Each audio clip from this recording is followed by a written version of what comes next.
Hey, welcome to the channel, A Collector's Life from me. So this video is going to be a quick little video about the Dominaria United set release from Wizards of the Coast and why, for the most part, you should avoid the sealed product, especially the collector's boosters and the jumpstart. If you want to consider that on a list, that just don't even bother, even with the booster packs on that. As far as draft boosters and set boosters, there are reasons to get those, but in my opinion, this product is still grossly overpriced for the sealed product compared to where the values of the singles lie and the playables in the set. Let me show off what I did buy from Dominaria United. I only purchased singles. I spent $81. I got 27 cards altogether. So majority of these I picked up were the pain lands, especially these alternate art treatments, the Sulphur Springs, Carplusan Forest, a Darkar Waste. So those are the ones I highly recommend picking up play sets of. These have not seen very many reprints, and they haven't seen a reprint in a while, and on average I paid about $3 per card including shipping. And so when you're looking at this kind of treatment in a card too, they may not do it again. You know, they'll probably reprint more of these. They are Pioneer format staples. They're played in Modern. They're also in Commander. So the pain lands are great dual lands to have, especially if you don't want to, pay a high price for your duels. So now I did get the Yavimaya Coast, the Shivan Reef, the Caves of Koilos in those treatments. These have been printed into oblivion. These are in Pioneer Challenger decks. They've been in multiple Commander products, and they're just a lot more are available aftermarket. You probably already have these in your collection. For these alternate arts, I do like them, and they're very cheap. Most of these pain lands now you can get in just like a standard Magic card treatment. Less than $2 a card easily, and they are highly playable. One thing Dominaria did have is it's got these Lord cards. They have one in each color. I have a Merfolk deck, so Vodalian Hexcatcher's going in there. Ether Channeler. This card will probably go up a little bit, but it's only a couple bucks right now. Great Blink card. Leaf Crown Visionary. The green Lord. I have an elf deck.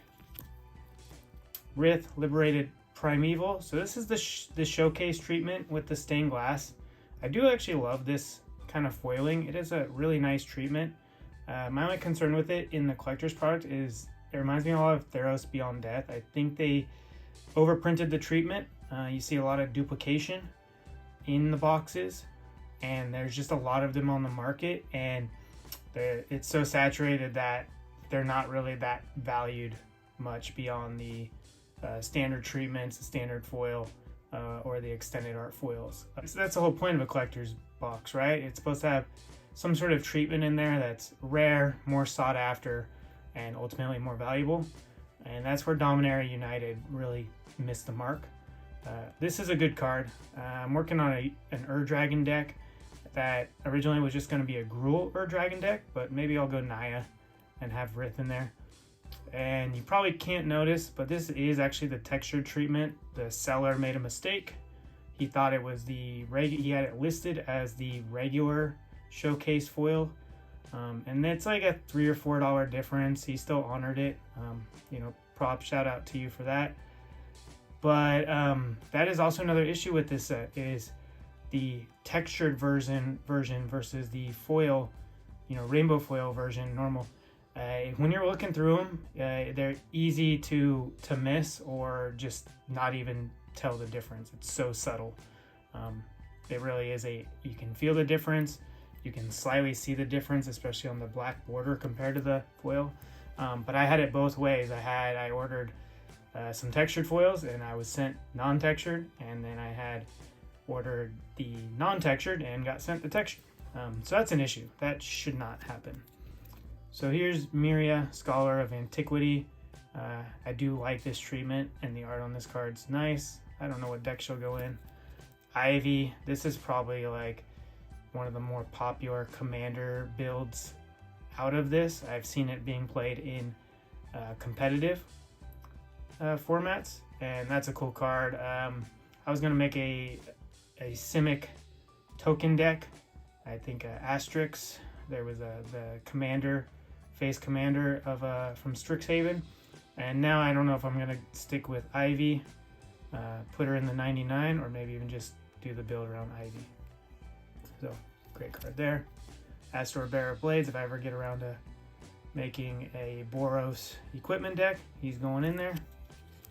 Queen Alenel of Radak. Good for a Selesnya token deck. Another thing I will say about Dominaria is the flavor's there. They captured the flavor. They paid homage to the original, Legends set with all of these Legends with a twist, or the new updated versions of these. I forget what they call it exactly, but I think they did a good job with that. It's just I think the product was overprinted and overpriced for the sealed. So here's Sten. I think this card, he's super cheap. I actually had ordered another copy of him, but he was in an order that did not make it on time, and that's why I wasn't able to do this video sooner. I have since been refunded for that order from TCG. But Sten, this card, I mean, he's got some evasion. You can fit in a lot of different decks with his ability. And yeah, I think for this version, he's less than $1. So kind of a fun legendary creature there. Zur Eternal Schemer. I actually had him targeted as a commander build, so I already built that. I do have a video of that. My Zur deck. I like this card a lot. The Raven Man. Not a bad card. Kind of fun to play with. I'm not sure what deck will go in. If I ever build a discard deck, maybe. But there you go. I think this is one that I ordered. I ordered the textured and actually got sent a non-textured. Braids Arisen Nightmare. This card's really good. Braids is back. So this has already gone into my Chatterfang deck.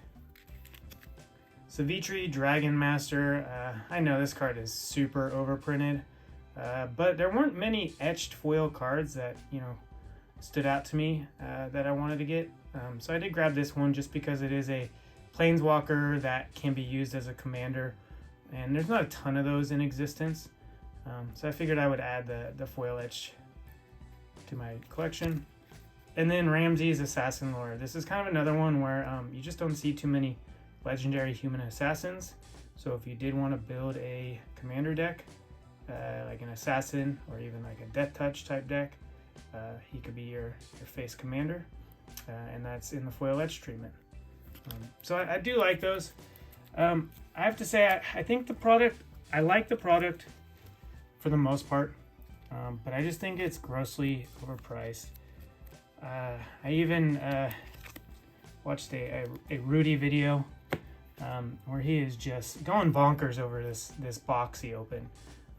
He didn't get any Shieldreds, and obviously that's the most valuable, priciest card in the set. But I think she's overpriced, mostly because it's, there's popular demand on that card.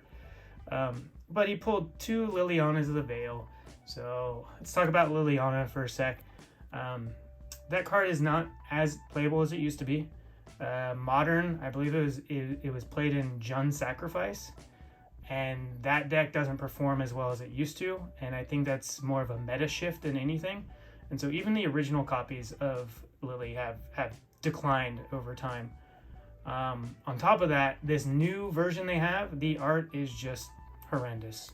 No offense to the artist, there still takes talent, but they don't speak Lily to me. And it's a little disappointing, and I think it's really hurting the market of that card too, because if you need that card, obviously buying the Dominaria United versions is going to be the way to go.